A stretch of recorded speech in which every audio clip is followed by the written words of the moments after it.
Hola, ¿qué tal? ¿Cómo están? Bienvenidos al cuarto episodio de Camino a Tokio 2020, este podcast en el cual hablamos sobre los Juegos Olímpicos, en el cual dos amigos, dos periodistas, uno en Buenos Aires, otro en Tokio, se juntan a hablar sobre los Juegos Olímpicos. Mi nombre es Julián Polo, estoy en Tokio y desde Buenos Aires, Juanjo Ciceri. Hola Juanjo, ¿cómo estás? Hola Juli, ¿cómo estamos? ¿Todo bien?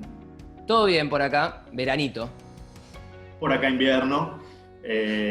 Y seguimos, por supuesto, en el aislamiento. Así que viviendo esta pandemia, que como ya lo habíamos comentado en nuestro capítulo estreno, que fue en honor a la postergación de Tokio 2020, continúa, ¿no?, en el mundo afectando y también cambiándole la vida diaria a los atletas. Como vos decías, este podcast empezó después de la postergación de los Juegos Olímpicos. Se postergaron el 24 de marzo, el 30 de marzo se terminó de confirmar la fecha, que será el año que viene, el 23 de julio, la ceremonia de apertura, un año después, pero el coronavirus siguió viajando por el mundo y siguió afectando la vida de todos los atletas, que principalmente no solo le postergó los clasificatorios y las formas de estar en Tokio 2020, sino que principalmente la forma de entrenar. Los atletas tuvieron que apelar a la creatividad para atravesar esta pandemia. Sí, y vamos a estar repasando hoy, por supuesto, qué sucedió con los atletas de todo el mundo, de las grandes potencias olímpicas, pero nos vamos a centrar en lo que sucedió con los atletas argentinos, que hace poco menos de un mes tuvieron la posibilidad de poder comenzar a entrenarse fuera de sus casas, cambiar ese ámbito extraño de entrenamiento, y que en un punto hubo dos representantes muy reconocidos del mundo del deporte argentino, Juli, que hicieron y tuvieron apariciones públicas en los medios que sirvieron para terminar de definir lo que fue la excepción que dictaminó el gobierno de Alberto Fernández para que los deportistas olímpicos argentinos pudiesen volver a sus instalaciones deportivas. Una de las que alzó la voz para intentar conseguir este permiso protocolar para poder volver a los entrenamientos fue Delfina Piñatielo. Ya tiene 20 años, tricampeona panamericana, 2 veces también medallista en los Juegos Olímpicos de la Juventud y una de las grandes figuras del deporte argentino, que salió a hablar en la televisión e incluso puso en duda su participación en los Juegos Olímpicos. Vamos a escucharla lo que decía Delfi Piñatielo hace un mes. A las 11 semanas de no entrenar el agua, que la natación es un deporte que no lo puedes reemplazar de ninguna manera con ningún ejercicio fuera del agua. No hay ningún ejercicio que reemplace la sensibilidad que necesita el nadador en el agua. Por eso al año frenamos tan poco, ¿no? Y ahora, hace un par ya de semanas, no te digo ni siquiera días, un par de semanas, que veo que todas mis rivales ya están entrenando, que estoy en total desventaja. Todo el tiempo que va a llevarnos recuperar mi estado competitivo, va a ser muchas semanas, mucho tiempo. La verdad que pensar en los Juegos Olímpicos ya es como... Yo tengo ganas de ir a un Juego Olímpico a representar mi país de la mejor manera posible, que es lo que me estuve preparando hace 3 años. Claro. Y me gusta representar a mi país, me gusta ponerme mi bandera, pero me gusta hacerlo bien. Ahí escuchamos entonces a Delfi Piñatielo, y además de Delfina, este contraste, ¿no, Juli? Hablamos de una de las más jóvenes de la delegación argentina y tal vez el que va a tener la mayoría de edad el año próximo en Tokio, que es Santiago Lange, que también un poco levantó la bandera de la necesidad que tenían los atletas argentinos de poder ir a sus lugares de entrenamiento. Fueron bastiones principales para que el gobierno acepte el pedido que había hecho Gerardo Werdein, acompañado, ¿no?, el presidente del Comité Olímpico Argentino, del ministro de Turismo y Deporte, estamos hablando de Matías Lamens, una negociación en la que los atletas tuvieron mucho protagonismo, la Comisión de Atletas del Comité Olímpico Argentino, y que el dato más importante que ha tenido esa negociación, más allá de que, por supuesto, están dentro de la lista de exceptuados para hacer las tareas básicas en este momento del aislamiento obligatorio, es que no solamente los atletas clasificados a Tokio fueron exceptuados, sino que en esta negociación en la que trabajaron Werdein y Lamens le pidieron al jefe de gabinete de ministros, a Santiago Cafiero, y al ministro de Salud, a Ginés González García, que puedan también ser exceptuados los atletas que están en una buena posición de proyección olímpica para Tokio. Estamos hablando, por ejemplo, de Paula Pareto, más allá de que Paula iba a volver por ser un emblema y por ser campeona olímpica hace 4 años, sino como también Sebastián Rossi, el palista en el cual dentro de un rato lo vamos a escuchar, Belén Pérez Morís, otra de las protagonistas que vamos a tener en este capítulo 4 de nuestro podcast, y otros atletas que están dentro de esta proyección que el COA espera puedan lograr su clasificación para Tokio el año que viene. Otros de los atletas como Federico Gravich, otro nadador, un nadador olímpico argentino, santafesino, que también contaba, como decía Delfina Piñatielo, que la natación es un deporte muy particular para la pandemia porque no podés emular lo que haces en una pileta de otra manera. Entonces, Federico Gravich nos contaba cómo atravesó esta pandemia ahora que ya está de vuelta en los entrenamientos. Bueno, volver al agua después de 100 días de cuarentena fue algo raro, porque en la cuarentena lo único que podía hacer era pesas y hacer aeróbico arriba de una bici, y perdí casi por completo la sensibilidad con el agua, que en verdad es lo más importante para nuestro deporte. La primera semana fue dura, los primeros entrenamientos verdaderamente mucho no entendía lo que estaba haciendo dentro del agua, pero bueno, obviamente fueron para empezar a buscar toda esa sensibilidad en los brazos, en las piernas, en el timing para dar la vuelta y para coordinar las piernas con los brazos, que es la parte más difícil. Ya ahora estamos en la segunda semana y ya empezamos a tirar tiempos mejores, el cuerpo se empezó a acomodar, la verdad que notamos un cambio rotundo ya arrancando esta segunda semana y bueno, obviamente estamos contentos de poder volver a nuestro medio, que es lo más importante realmente para nosotros, porque físicamente te podés mantener haciendo gimnasio y demás, pero bueno, en el agua obviamente se requiere estar ahí dentro para seguir mejorando, incluso ahora para volver a nuestra forma habitual.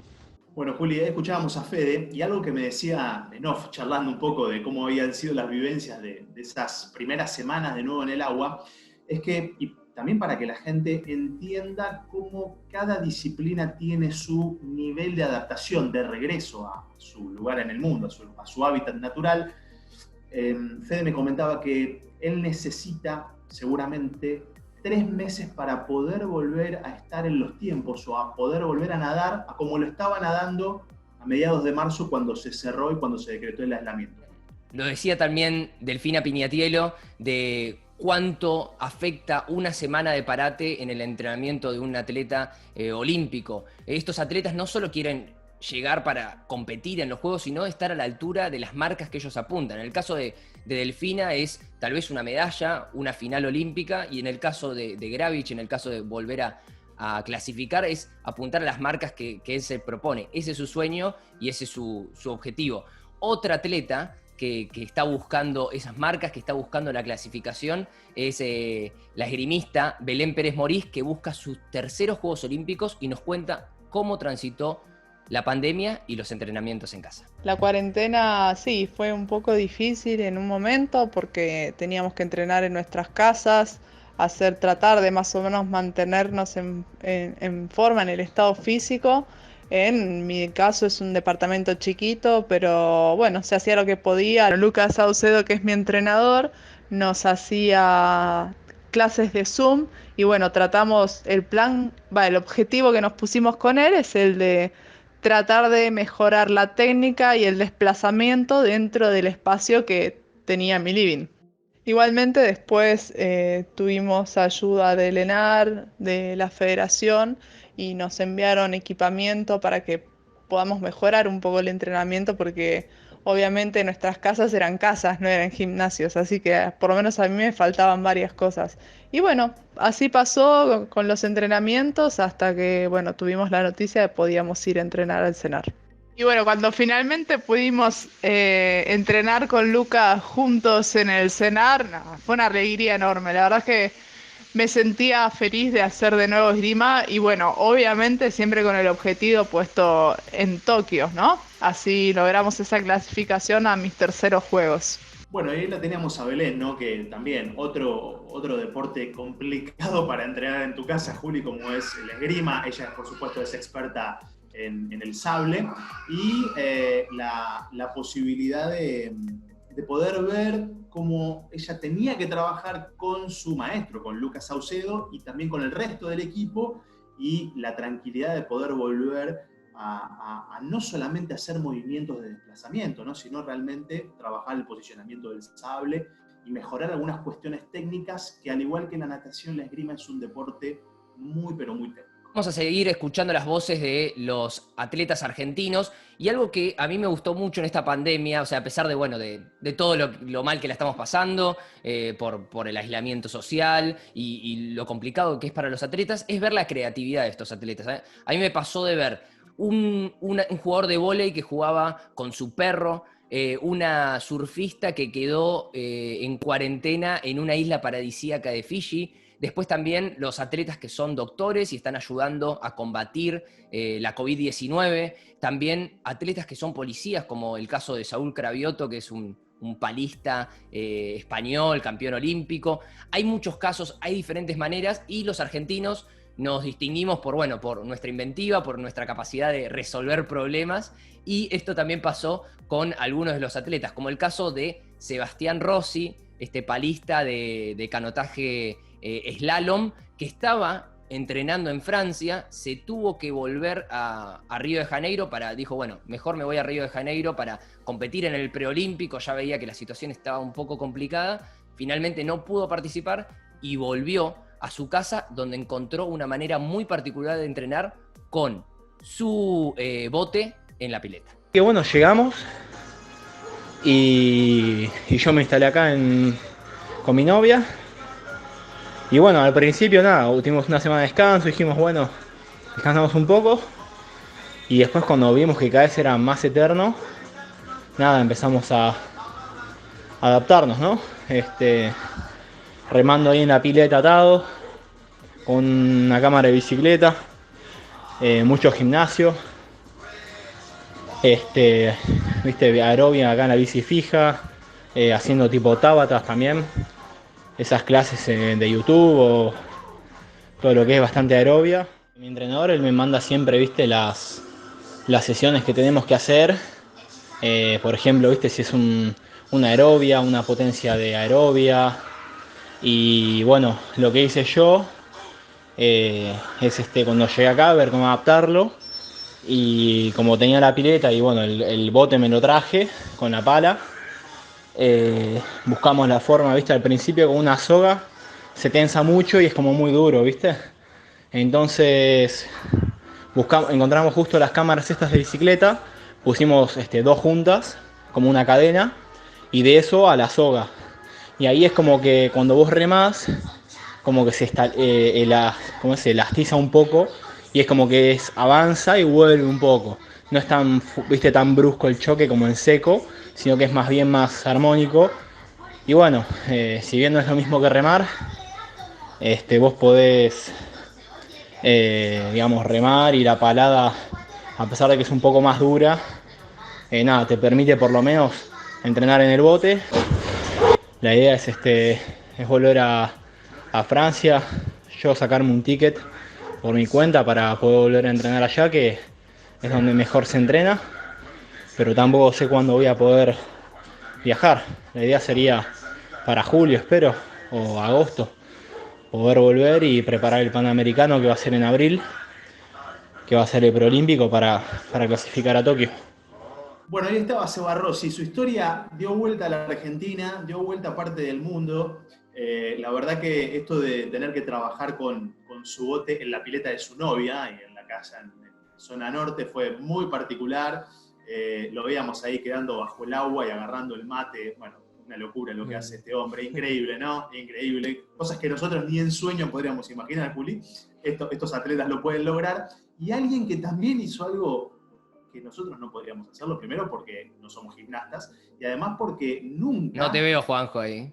No, la gimnasia nunca fue uno de mis deportes fuertes, pero tampoco nunca me imaginaría dar vueltas en el aire por la terraza de mi casa. Bueno, eso es lo que hizo Martina Dominici. ya clasificada, por el momento la única gimnasta argentina clasificada a los próximos Juegos Olímpicos de Tokio, que nos contó cómo hizo para mantenerse en su casa hasta que pudo volver al gimnasio del Senado.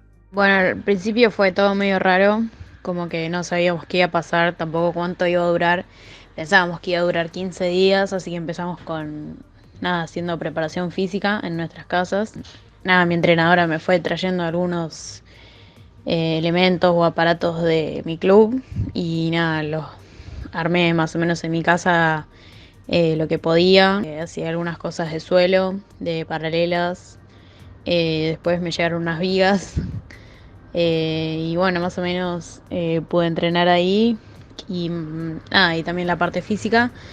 Y nos vemos por Zoom. Así que es todo muy raro. Pero pudimos llevarlo más o menos adelante. Después de repasar atletas argentinos que le encontraron en la vuelta para entrenar en sus casas, hay otros casos que son los atletas argentinos que lograron viajar al exterior para poder entrenarse en mejores condiciones. Y la primera atleta que viajó al exterior para entrenarse fue la tenista Nadia Podoroska, de 23 años, clasificada a Tokio 2020 porque fue campeona panamericana en Lima 2019, que encontró la manera de ir a España para no solo entrenar, sino también estudiar. Y nos cuenta en este proceso, en este viaje que tuvo a España, cómo fue el protocolo de seguridad y las maneras de evitarle el contagio del coronavirus. Vamos a escucharla a Nadia. La pandemia, la verdad que la transité con mucha tranquilidad y calma sobre todo, ya por la situación como se veía en Europa y en el resto del mundo. Se sabía que iba para largo. En el tenis ya en marzo nos dijeron que hasta julio no habría torneos. Entonces, bueno, ya desde un comienzo me armé un buen plan de entrenamientos ahí desde mi casa con mi preparador físico y mi entrenador mental también. Al ingresar a Ezeiza te toman la temperatura, después mantener la distancia de seguridad reglamentaria con el resto de los pasajeros. También en la zona del check-in hay un vidrio entre la persona de la aerolínea y los pasajeros. No hay carritos para poner las maletas, que eso me costó porque viajé con varias maletas. Al salir de Argentina te hacen completar un formulario que te indica que la Argentina no se hace responsable si necesitas volver, o sea, como que vos tenés el consentimiento de que te vas bajo tu propio riesgo, de que no te van a poder traer según cómo se dé toda la situación. Después de este largo viaje a España, Nadia ya logró retomar los entrenamientos hace 2 semanas y obviamente nos cuenta su ilusión de estar acá en Tokio, donde estoy yo hoy, pero compitiendo el año que viene en el tenis. Los Juegos Olímpicos para mí son una gran motivación, más allá de que bueno, tengo muchos torneos en el medio. Saber que voy a poder participar de una competencia de esa magnitud para mí es algo muy, muy especial, que realmente estoy disfrutando mucho todo este proceso. Ya hablamos un poco del impacto que tuvo el coronavirus en el deporte argentino, pero está bien también contarle a la gente cómo a nivel global y por supuesto en relación a las grandes potencias, cómo se han manejado con esta situación, con el impacto que ha generado esta pandemia en el proceso de entrenamiento de muchos de los clasificados que ya tenían asegurada su plaza y por supuesto lo que se estaban preparando, ¿no?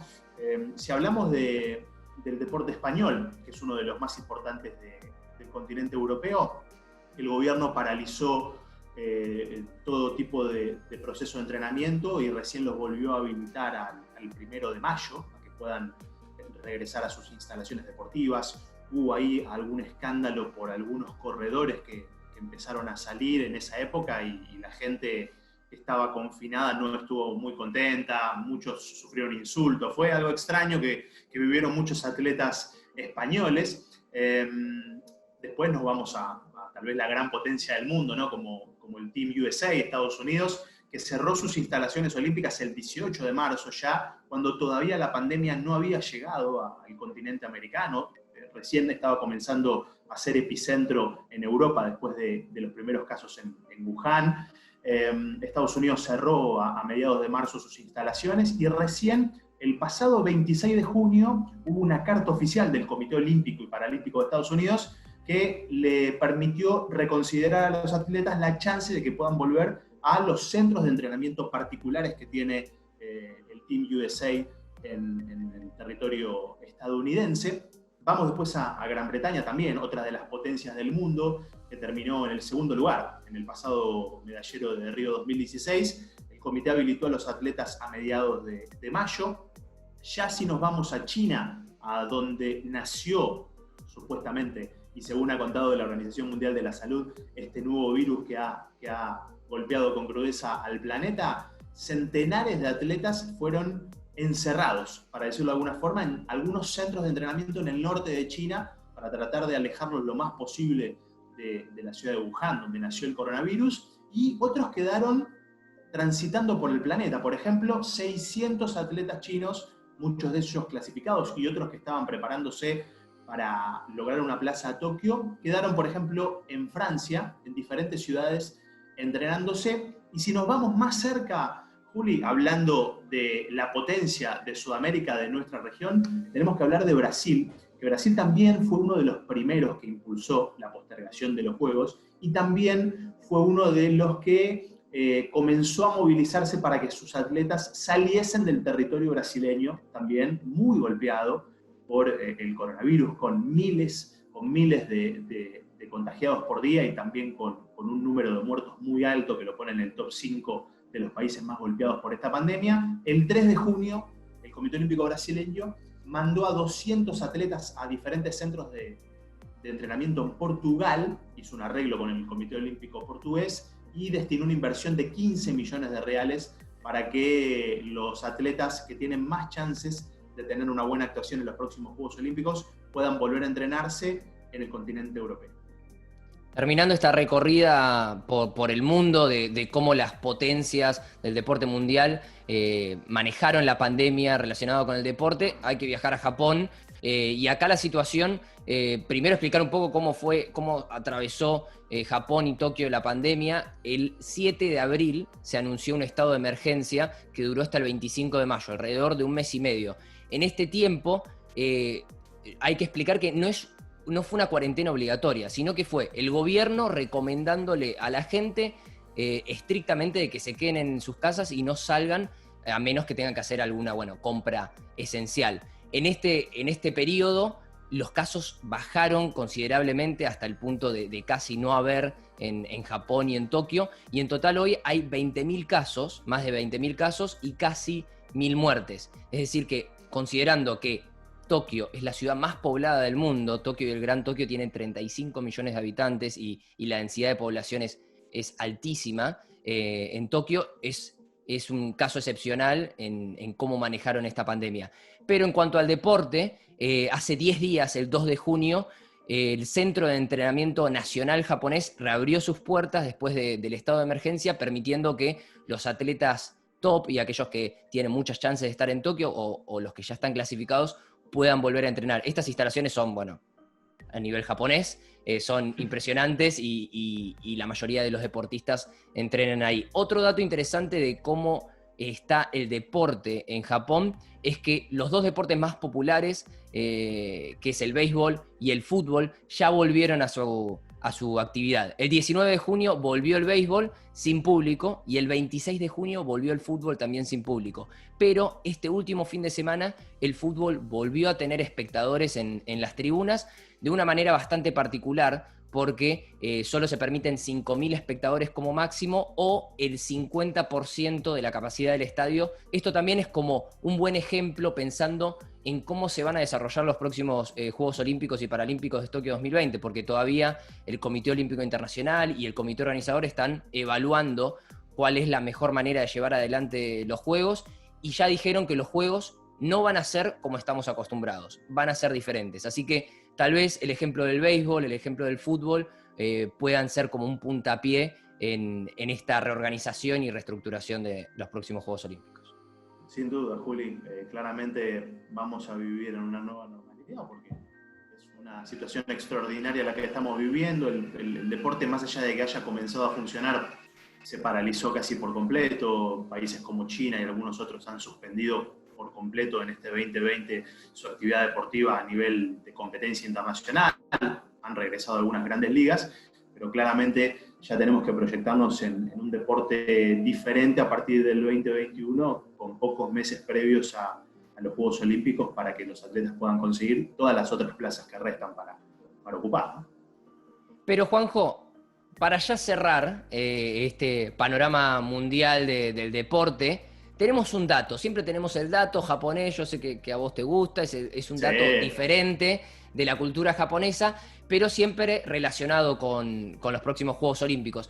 En este caso vamos a irnos a 2 semanas atrás, 2 fines de semana atrás, que fueron las elecciones de gobernador de Tokio, en la cual ganó Yuriko Koike, que era la anterior gobernadora, fue reelecta por 4 años más, hasta 2024 va a ser la gobernadora de la prefectura de Tokio, y ella es una gobernadora que ha apoyado muchísimo estos Juegos, entonces los Juegos están en buenas manos, los Juegos no va a pasar nada. ¿Por qué digo que no va a pasar nada? Porque el tercero de esta elección, que su nombre es Taro Yamamoto, había dicho, cuando estaba lanzando su candidatura, de que si él ganaba, si él era electo gobernador de Tokio, iba a cancelar los Juegos Olímpicos. Y bueno, gracias a Dios esto no pasó. Yuriko Koike ganó por muchísima ventaja, y los Juegos Olímpicos, bueno, no corren más peligro de lo que ya corren con el coronavirus. Exacto, y es también una buena medida, porque más allá de que seguramente era un punto más de las plataformas de los políticos que fueron candidatos a ser gobernadores de la prefectura, que solamente haya captado tan pocos votos, teniendo dentro de su plataforma cancelar los Juegos Olímpicos, teniendo en cuenta todo lo que ha hecho no solamente la dirigencia japonesa del deporte japonés, sino también los ciudadanos, ¿no? que claramente están esperando desde 2013 estos Juegos, cuando se confirmó la elección aquí en la sesión del COI en Buenos Aires. Sí, además una ciudad que está 100% preparada para recibir los Juegos, incluso si pasaran hoy, que bueno, era el plan original en julio de este año. La ciudad ya está preparada, las sedes están terminadas, la Villa Olímpica ya está, y bueno, queda esperar un año más a los Juegos Olímpicos de Tokio 2020, que esperemos que van a ser diferentes, pero esperemos que sucedan. Muchísimas gracias, Juanjo, por estar del otro lado, y también gracias a todos ustedes por sumarse una vez más a un capítulo de Camino a Tokio 2020. Gracias, Juanjo. Te mando un abrazo, y estamos un paso más cerca de los Juegos Olímpicos y Paralímpicos, Julio. Abrazo grande para todos, y nos vemos la próxima en Camino a Tokio 2020. Chao.